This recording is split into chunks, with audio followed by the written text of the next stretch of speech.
Assalomu alaykum. Mana biz Samarqand viloyatidan Beshta dugoni asalari davo shifo maskaniga eshitib keldik.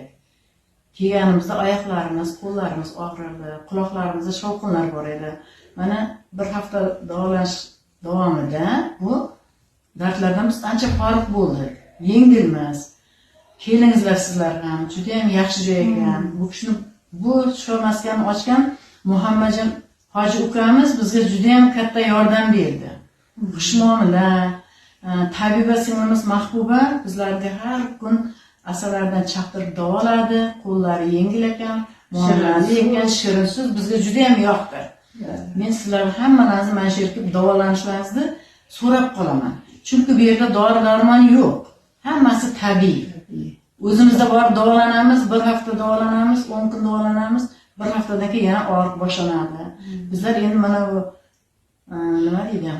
Tabiiy asallar bilan davolash joyiga kelib, yaxshi kayfiyatda ketyapmiz. Nasib qilsa ertaga yo'lga chiqamiz. Alloh oqib bersin. Biz bu kishilarga katta rahmat aytib qolamiz. Oshpazlarga, mana shu yerda ishlaydigan xodimlarga, Muhammadjon ukamizga, Mahbuba singlimizga katta rahmat.